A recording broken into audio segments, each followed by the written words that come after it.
if you have not met this beautiful human next to me, this is Liz. I'm going to have Liz introduce herself and why she is awesome to you guys. Go for it. Hey. This is starting out to be really great. It's like we hit the live, we're both going like this, like we're on a deserted island, like help. Good morning. We've been up a long time. Have you?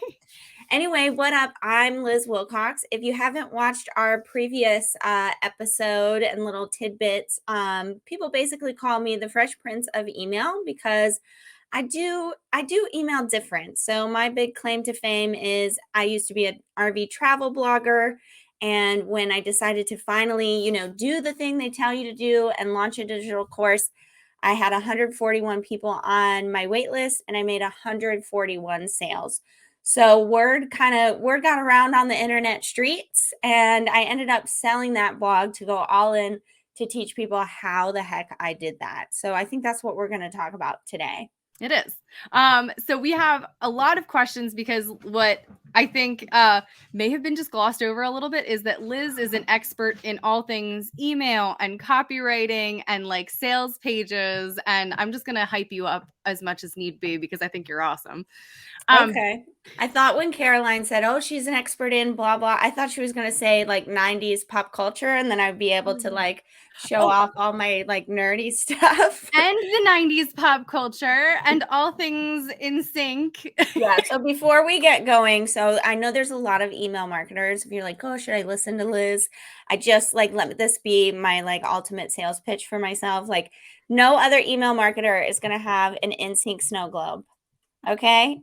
That fashions also as a pen holder that I clearly am not. I need more pens because it's empty. But anyway, okay.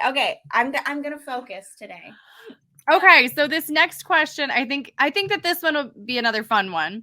Okay. So, should emails be super short and concise or longer and more storytelling? I've seen a lot of both out there, but I don't know which one I should personally go with. That's a great question. So newsletters, let's bring up the slides. So here's what should be in a newsletter. Well, actually, let me backtrack. Where the heck is it? Oh, right here. So let me move myself. I'm a professional. So newsletters, they keep the conversation going with your subscribers, right? You want to create content, and by create content, I mean write emails that are just open conversations like, hey, this is what's going on. And they allow your brand to evolve. So back to that question of, oh my gosh, what if I want to pivot?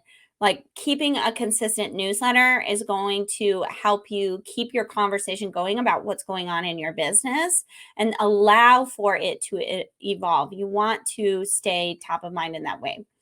So in general, this is what should be in a newsletter. A subject line for a friend. And I know as bloggers, it can be so hard to get out of that. Oh, I got to create a blog title that's SEO related. Subject lines are nothing like that. Okay. This is not, I don't have my phone here. Here's my mouse phone. We're scrolling and we're looking for something that is for us, right? Like, oh, that's a bill. I know I don't need to open that till the 12th. Oh my gosh, that person keeps sending me. I thought I unsubscribed already. Oh my gosh, Caroline sent me something. I've got to open that right away, right? And so when we write subject lines for a friend, we can slowly become that. Oh my gosh, Gina sent me an email. I can't wait to see what's inside, right? But it starts with a subject line for a friend. Inside, instead of, I love that Gina says she's been using dad jokes. That's awesome. That's so fantastic. Cool. That's a great idea. Smart. Gina should be up on stage teaching this. I know. This is great. So instead of telling stories like this question asked, I want you to just give a personal update. And that is just 2 to 3 sentences of something that you've done since the last time you emailed them. So if I was to write my newsletter today, which it is Tuesday, that's my newsletter day, I would say, oh, I went live with Caroline. I told way too many in-sync jokes. I was just a ham. But anyway, we made it to the end. Boom, that's the personal update. And I mention a personal update because you want to just share in a relatable way. You don't have to be super interesting all the time, right? Just being a human is going to have, make sure you're on some level interesting, right? But sharing personal updates is going to be really relatable. Like, even if I shared, oh, my kid barged in on me, da da da. If you don't have a kid, you can still relate to that interruption in some human way. Like, please do not overthink the stories thing. And then you just segue into whatever content you want them to see. And by segue, I mean literally, like, here's the keyboard, put on that caps lock button and type in the word anyway, dot, dot, dot. What I really want to talk about is my new blog post or this new YouTube video. Or you don't even have to share your own content. You can, outsource this new TikTok I saw that I can't stop laughing about, whatever. And as far as the content and variant, you set me up so good with this question. I'm going to have to shake this person, whoever asked this question, making me look like a rock star right now. You want to vary the content to be short and long. Some emails really short, some long, right? In the inbox, I want you to remember that you want to be familiar. Like, oh, I know that's Caroline. I know that's Gina. That's Liz, but not predictable, because when someone follows that up with, I know what's inside, I don't have time for that, then, they're going to slowly become a cold, dead subscriber, right? So you want to be familiar. Oh, that's Liz. I know she's going to make an NSYNC reference, but you don't know what I'm going to talk about. You don't know what I'm going to refer to. Then that is where the gold comes in. You want to remind people of your offers or your blog posts, whatever. And then last, if you're wondering, just because it's on the slide, if you're wondering how to sell something really easy, it's called a super signature. I think Justin Blackman made that name up. He's a copywriter. And it's just like, P.S., here is how we can work together when you're ready. And it has some of your offers, some of your blog posts, social media, whatever you wanted to put that you want more eyeballs on all the time. You can put that in a super signature. I had no idea that that's what that was called. Well, that's what Justin Blackman calls it. I love that name.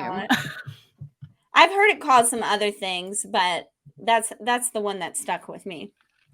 I like that. Super signature. It sounds a lot nicer than saying add a PS and then a bunch of links. It sounds a lot nicer than saying that. Yeah. That's the definition. The name is super signature. Perfect. Okay. So do you have any, I guess, final words on what people can do, especially when they're first starting out, to kind of get past the big scaries? I have no other word other than just the big scaries of hitting send for the first time on an email. Yeah, great question. And this is the part where I've been talking for an hour and a half or an hour and 5, and I'm just going to pitch myself. Join my membership. I will encourage you. I will cheerlead you. I know it's scary. I know it's like, here's the mouse, I don't know. Just keeping the real answer, just remembering, we're just trying to turn these people into friends. Yeah. It doesn't have to be perfect, but again, thinking of them as real people, okay, even if you've only got a few people, okay, I know this person, or I want to get to know this person, right? It's the same with social media. When people comment, we're commenting for the first time, thinking of it as that, maybe even thinking of it as a social platform at first, if that helps you to hit send.